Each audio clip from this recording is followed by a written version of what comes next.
The pinkish, purplish, bluish egg. Written and illustrated by Peet. Myrtle was sad and completely depressed as she sat staring down at her empty dove nest. Her children had flown off and left her that day. It was hard on a mother to send them away, but her instincts had told her that they were full-grown and ready to start on a life of their own. She held back her tears for as long as she could, till they'd flown out of sight on their way through the wood. Then she fluttered far back in a dark cave to brood and tried to get over her miserable mood. As she swooped through the gloom with a woebegone sigh, an odd-colored oval-shaped rock caught her eye. But Myrtle, on closer inspection, could tell that the rock was an egg, for it had an eggshell. "I must hatch it," she cried, "or at least try my best, if there's some way to get it back up to my nest." This problem of Myrtle's was solved right away by some frisky young squirrels who'd come there to play. They took off with the egg in a wild free-for-all, sent it bouncing along like a big bowling ball. Out of the cave door, across the rough ground, and straight for the tree it went whirling around. And, to Myrtle's surprise, in less than a minute, they were up to her nest, and they'd plunked the egg in it. Soon all sorts of birds began flocking around to see the big egg that Myrtle had found. Blue jays and redbirds and noisy magpies and a big stuffy owl who was worldly and wise. "It won't hatch," said the owl. "That egg is stone cold. Why, for all that we know, it's 1,000 years old." "If it does hatch," a jay said, "I'll bet it's a turtle. For, after all, you're a turtle dove, Myrtle." But the dove didn't listen to what the bird said. She was bound and determined to go right ahead. Early one day, when no birds were around, Myrtle awoke to a faint scratching sound. It came from inside of the egg. She could tell something was trying to break through the shell. "I knew it! I knew it!" she gleefully cried. "The egg's going to hatch! There is someone inside!" And once more the birds crowded Myrtle's treetop to watch as the egg cracked apart with a pop. Then a feathery thing poked his little head out. Bewildered and frightened, he looked all about. "Happy birthday," the dove whispered softly to him, and he felt more at home and hopped out on the limb. At first, all the birds were just too stunned to speak. But finally a jay blurted out, "It's a freak! Just look! That thing is half lion, half eagle. I'm sure that it must be unsafe or illegal." "No, no," said the owl with a long, thoughtful look. "It's a creature straight out of a fairy tale book. The thing's called a griffin. It doesn't exist. But as a precaution, I firmly insist that we ought to get rid of the brute right away, or it might grow up and cause trouble some day." This was too much for Myrtle. Fire flashed in her eyes, and she ruffled her feathers to look twice her size. "You old coot!" she exploded. "You mixed-up old bird! That's the silliest thing anyone's ever heard. If a griffin's not real, then how under the sun can a nothing at all ever harm anyone?" With a furious charge, like a mad bumblebee, she chased the owl back to his old hollow tree. The commotion and noise made him so terrified that the griffin crawled back in his eggshell to hide. Myrtle called softly, "Come out, it's all clear. The birds have all gone. I'm the only one here." So the Griffin crept out on the tree limb once more with slightly more courage than he'd had before. "That's better," said Myrtle. "Now the first thing we'll do is pick out a name that sounds just right for you. There's an old Bible name that I think rhymes with meek. I know, it's Ezekiel. For short, it will be Zeke. And now, Zeke, if you'd like, I will teach you to fly. You've a fine pair of wings. Let's give it a try. But first," she continued, "you'd better watch me." And she sailed a short distance away from the tree. It seemed very simple and easy to him, so Zeke spread his wings and sailed straight off the limb. For a minute it looked like a pretty good start, until all of a sudden, down went his hind part. He fought his way frantically back through the air and just reached the limb, but with not much to spare. "Your last half," sighed Myrtle, "doesn't seem to be trying. It has no natural instincts, no interest in flying. But don't worry, Zeke. Leave that end up to me. I have an idea that will work. Wait and see."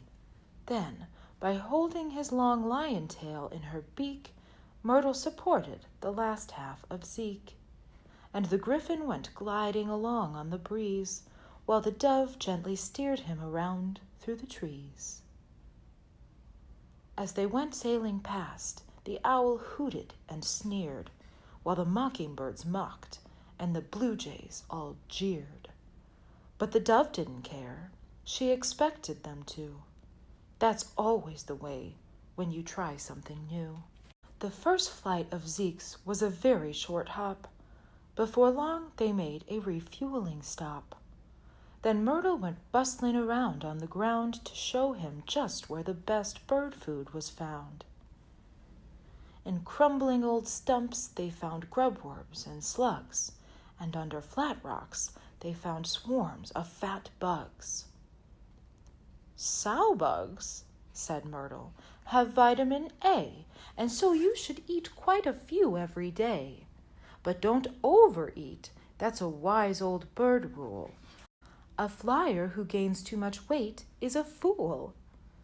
So while Myrtle was teaching her Zeke how to fly, she gave him a set of good rules to live by. At the end of the day, Zeke would stretch out to rest, high on the tree limb beside Myrtle's nest, and softly she'd coo an old dove lullaby while he dreamily stared at the moon drifting by. For Myrtle had said, "If you look for a while, you can see the moon's face with its bright, happy smile." And in this way, he fell off to sleep very soon, trying to make out the face in the moon. When spring came again, Zeke had reached his full size. He turned out to be huge, which was no big surprise. What amazed everyone was his skill as a flyer, for that is the thing all the birds most admire. "He's a marvel," said Myrtle with a satisfied smile. "And he flies as you see in the classic dove style." "He flies too well," the old owl said, "to suit me," as he quivered and quaked in his old hollow tree. "And if we're ever attacked by that powerful brute, our chance of escape wouldn't be worth a hoot." Myrtle tried to ignore what the old owl had said, but she couldn't quite put it all out of her head. So wherever Zeke went, the dove followed along, just to make sure that he did nothing wrong.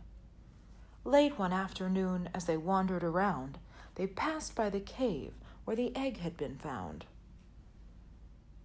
"Now, that's strange," said Zeke as he peeked in the door. "I have a feeling I've been here before. It's just the right place for a big brute like me. Besides, I'm too big now to sleep in a tree."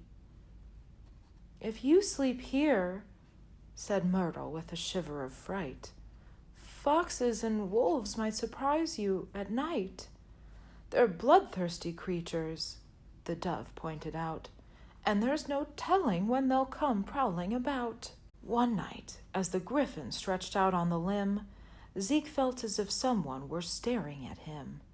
And there, sure enough, down below on the ground, the foxes and wolves had come prowling around. Somehow they'd heard of the fabulous beast, so they were all set for a fabulous feast. And Zeke was so worried for fear he might fall, for the rest of that night he slept hardly at all. He awoke the next day with a fierce eagle scowl, and from deep in his throat came a low lion growl. "I could tear all those scoundrels to ribbons," snarled Zeke, "with these great eagle claws and this powerful beak." This came as a shock to the delicate dove, the symbol of peace and of motherly love. And she tearfully pleaded with Zeke not to do it. "I'd die," Myrtle moaned. "I couldn't live through it. Violence is wrong, and it's sinful, I say. If you'll only be patient, they might go away." But they weren't going to leave, for all Zeke could see, and he just couldn't stand one more night in the tree. So Zeke left the woods and sailed off through the sky while Myrtle was chasing a big dragonfly. When he finally decided he'd gone far enough, he went gliding down to roost on a bluff overlooking a region so bleak and so bare that only the vultures could stand living there.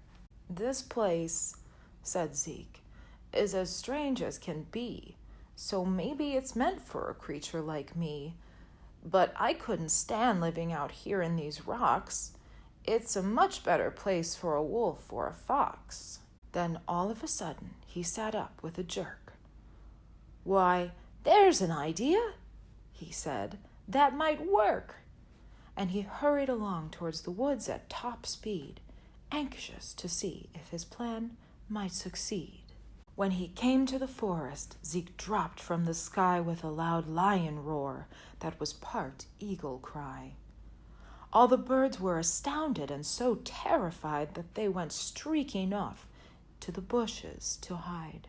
But the foxes and wolves all came running out to see what the unearthly noise was about. They were swept off their feet, jerked up by the tail. Then over the treetops the scoundrels set sail, helplessly howling and wailing with fright, for this, you see, was their very first flight.